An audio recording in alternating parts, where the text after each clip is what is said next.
Saudara, di tengah klaim ancaman serangan terhadap Iran, Presiden Donald Trump justru menegaskan bahwa negosiasi antara kedua negara saat ini sedang berlangsung. Di sisi lain, klaim negosiasi oleh Trump justru dibantah pihak Iran dan bilang bahwa serangan besar-besaran yang akan dilakukan Amerika Serikat hanya sebuah mimpi dari Trump. Kita akan bahas bersama dengan pakar geopolitik dan keamanan nasional, Wibawanto Nugroho Widodo, sekaligus Ketua Bidang Kebijakan Luar Negeri DPP Ika Lemhanas, dan juga dosen International Institute for Islamic Studies, ada Kasim Muhammad. Selamat petang, Pak Wibawanto. Ya, selamat petang, Mbak. Ya, semoga kabar baik selalu bersama Anda dan keluarga. Pak, ini kan sebenarnya klaim Trump itu sudah sering dilontarkan, tapi kali ini kita melihat ini benar-benar serius atau sebenarnya hanya ancaman untuk perang urat syaraf aja ke Iran?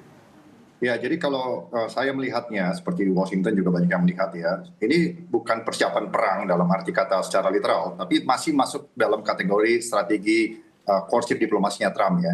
Jadi kita saksikan sini ancaman perang, apa itu semua itu tetap merupakan proses bargaining, ya bargaining melalui eskalasi, baik oleh Teheran dan juga oleh Amerika. Ada poin pertama yang saya mau tekankan di sini, kenapa Amerika kembali mengancam? Amerika ingin menunjukkan deterrence-nya, itu poin satu ya. Yang poin kedua, Amerika memastikan adanya kebebasan navigasi di choke points Hormuz dan juga Bab el Mandab. Yang ketiga adalah memastikan bahwa Iran itu tidak mempercepat kemampuan membangun kekuatan rudal dan juga nuklirnya. Dari perspektif Washington ya tentunya. Yang keempat adalah ini memperkuat posisi tawar Washington untuk bargaining tahap selanjutnya. Itu poin satu ya. Poin kedua, kenapa perang besar ini akan pecah atau apakah akan pecah? Menurut saya ini ada kenaikan eskalasi, Mbak. Dari low intensity konflik meningkat menjadi high intensity konflik. Tetapi indikatornya di mana terlihat itu? Ya, terlihat adanya kenaikan eskalasi, tetapi tetap kedua belah pihak Teheran dan Washington dan juga Tel Aviv mencegah terjadinya perang terbuka secara tidak terkontrol, gitu. Artinya ini dari low intensity konflik naik kepada high intensity konflik. Karakternya ya, adanya kumpulan operasi-operasi militer yang digabung menjadi kampanye militer, tapi terbatas, Mbak, masih. Ya, dengan berusaha melakukan precision strike, ya, operasi-operasi cyber, operasi-operasi intelligence terbatas, ya, tekanan ekonomi, tekanan maritim. Kedua belah pihak mainkan seperti itu. Dan ini merupakan proses yang gimana ya, negosiasi memerlukan eskalasi. Jadi eskalasi untuk bernegosiasi, itu poinnya. Nah, poin keempat yang perlu kita lihat ini, Trump ini unik, Pak. Jadi menggunakan yang namanya tekanan militer secara maksimal, tetapi menggunakan perang psikologis juga untuk menimbulkan ketidaktentuan gitu. Ya, strategi uncertainty itu bahasa Inggrisnya ya. Jadi Iran itu juga agak bingung jadinya, itu mana yang mau diserang, kapan diserang, ya. Terus udah gitu selangnya pakai apa, eskalasinya sebesar apa, itulah cara-caranya Trump ya. Apapun kontroversi yang didebatkan oleh publik ya. Dan bagaimana respon Iran? Iran tetap menggunakan yang namanya pendekatan asimetrik ya. Menghitung bahwa menang perang secara konvensional dengan Amerika itu masih jauh ya, tetapi bisa menekan Amerika dengan menimbulkan cost politik, ekonomi dan militer yang besar ya, menggunakan yang namanya itu serangan-serangan drone, serangan rudal, proksi, operasi cyber, operasi psikologis. Nah, ini yang dimainkan gitu. Baik, nah, untuk serangan darat yang akan dilakukan ataupun juga serangan udara yang saat ini dilakukan oleh Amerika Serikat, nanti kita akan bahas lebih lanjut. Tapi sekarang ini yang dibahas adalah saling serang terkait dengan kata-kata begitu ya.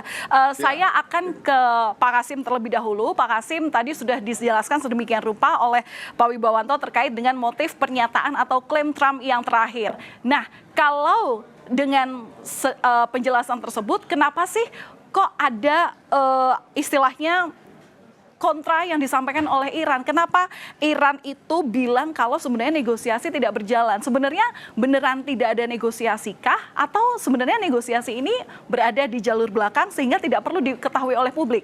Jawabannya nanti dulu, kita jeda sejenak. Tetaplah bersama kami di Kompas Petang, Saudara.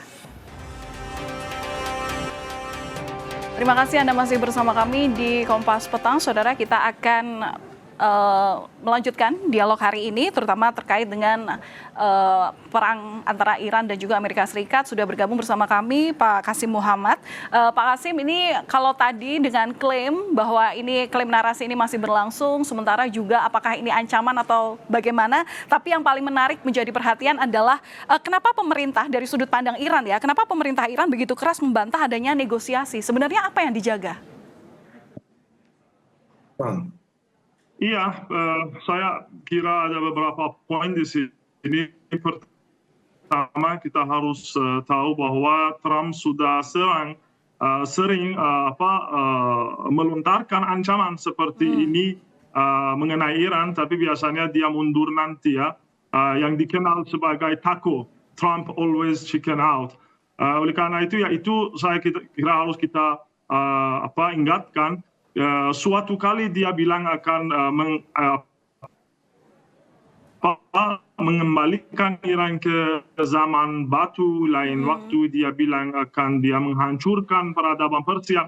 Tapi tanpa seperti dia, upaya untuk melakukan hal ini biasa saja terjadi. Tapi kenapa dia tidak melakukannya? Saya kira karena dia tahu bahwa dia tidak bisa dan dia serta sekutunya harus menanggung biaya yang sangat mahal. Jadi ancaman-ancaman ini tidak berdasar dan hanya untuk mendapatkan konsesi dari Iran. Dan poin lainnya adalah serangan terhadap infrastrukturnya Iran itu seberapapun parahnya tidak akan membuat Iran melepaskan tangan dari kedaulatannya dan kekuasaannya atas Selat Hormuz. Ini saya kira Amerika juga tahu itu. Dan Hormuz itu merupakan kartu asnya Iran untuk setiap negosiasi dan juga untuk menjauhkan bayang-bayang perang dari teman-teman dari Iran dan juga teman-temannya Iran, sekutunya Iran. Oleh karena itu saya kira bahwa kalau Selat Hormuz itu Iran saya pasti tidak akan lepas tangan dari Selat Hormuz. Dan ini ancaman-ancaman itu mungkin dilakukan lagi, tapi Iran tidak akan lepas tangan. Iya, oke. Berarti sebenarnya negosiasi ini sebenarnya tetap jalan ya, meskipun tidak disampaikan secara gamblang. Itu bukan negosiasi di antara Iran dan Amerika. Iran sudah jelaskan, juru bicara Menteri Luarnya Iran itu hari kemarin itu dia jelaskan bahwa itu bukan negosiasi di antara Iran dan Amerika Serikat, tapi di antara Iran dan Oman. Ini saya harus jelaskan bahwa sebagaimana dinyatakan oleh Menteri Luar Negeri Abbas Araghchi dan juru bicara, pertama-tama dialog ini bersifat bilateral di antara Iran dan Oman. Tidak ada hubungan dengan pihak lain, dan itu yang lebih penting. Dialog ini bukan tentang pembukaan kembali Selat Hormuz, melainkan tentang menciptakan jalur baru di bawah penguasaan Iran. Baik, saya dapat poinnya. Pak Wibowo, ini juga yang menjadi perhatian, ini adalah Kementerian Luar Negeri Amerika Serikat dan jaringan kedutaan besarnya, ini justru mengeluarkan peringatan darurat yang mendesak seluruh warga negara Amerika Serikat di Timur Tengah untuk segera meninggalkan kawasan tersebut atau bersiap menghadapi evakuasi darurat. Bagi yang memilih untuk bertahan, mereka diwajibkan untuk bersiap melakukan keberangkatan dalam waktu singkat jika situasi di lapangan memburuk secara tiba-tiba. Nah, imbauan keamanan ini diterbitkan menyusul ancaman eskalasi militer yang sangat tinggi antara Amerika Serikat dan Iran. Nah, ini apakah memang dengan meminta warga untuk bersiap-siap sebelum operasi militer dimulai, ini memang hal yang menjadi standar prosedur dalam diplomatik atau bagaimana, Pak Wibowanto? Oke, gini ya, dari perspektif perang, Amerika itu selalu berpikir berapa langkah ke depan gitu. Artinya mereka selalu bersiap dengan multiple skenario, Mbak. Itu sudah SOP-nya seperti itu, udah culture-nya Amerika seperti itu. Itu satu, karena menghargai aset manusia itu begitu mahal gitu. Warga negaranya, nyawanya itu begitu mahal. Itu udah biasa Amerika Serikat begitu. Kelihatannya nggak ada apa-apa tapi memperingati warga negaranya untuk berhati-hati, udah sering kan. Itu satu ya.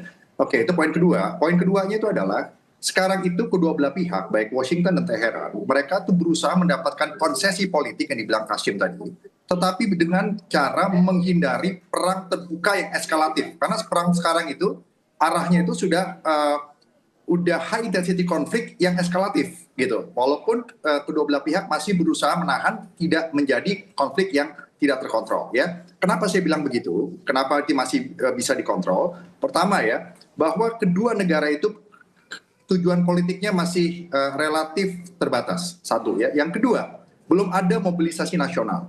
Belum ada rencana yang bisa dikatakan sangat jelas untuk melakukan invasi darat. Dan saya tidak percaya akan ada invasi darat oleh Amerika di Iran. Yang berikutnya adalah masih terbukanya ruang negosiasi, walaupun dibilang Kasim tadi adalah lewat Oman. Nah, karena operasi intelijen itu tidak bisa dibuka. Nah, operasi diplomasi, kegiatan diplomasi harus dibuka. Itu poinnya tuh.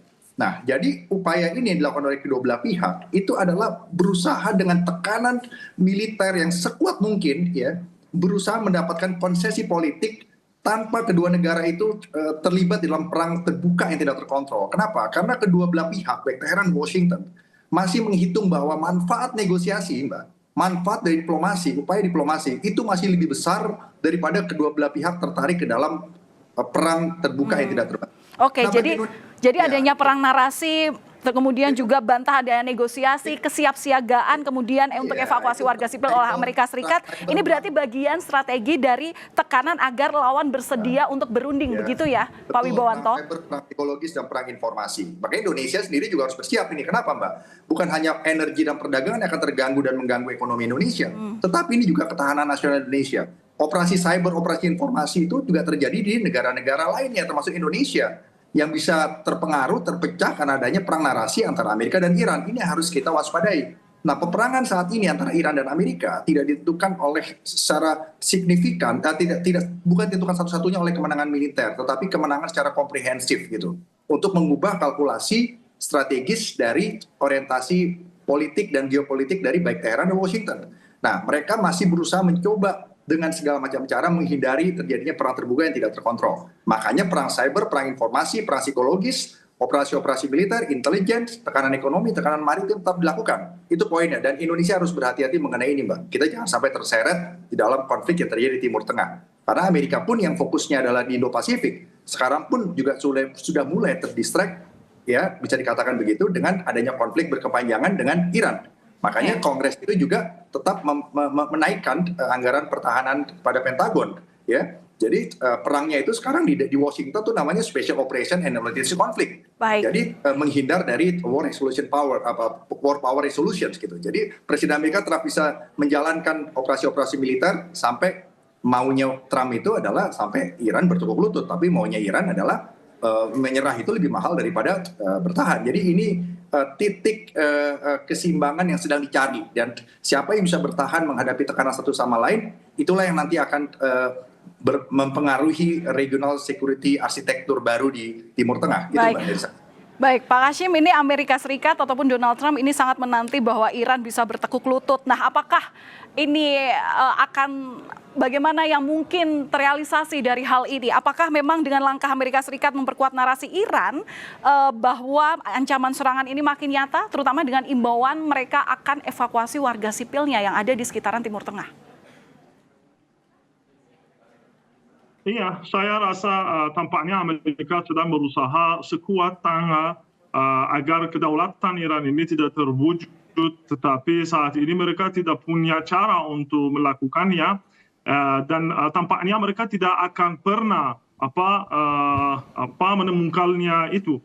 Saya juga menambahkan bahwa masalahnya bukan hanya masalah Hormuz yang pasti strategis, ya. Tapi saya kira sekarang ini Iran dan suku-suku dunia itu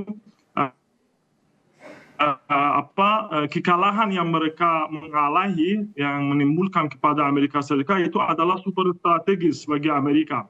Dan saya ada beberapa poin yang mengenai ini saya jelaskan. Pertama, ini ini berarti kehancuran tatanan Barat yang belum pernah terjadi sebelumnya dalam mungkin 100 tahun yang lalu itu. Jangankan ekonomi dan negaranya dengan alatnya ataupun singkatnya kolonialisme, ya. Dan mengapa sebuah negara harus memiliki 800 pangkalan militer di dunia, sementara kekuatan besar berikutnya yaitu Rusia hanya mempunyai 5 pangkalan di luar negerinya dia.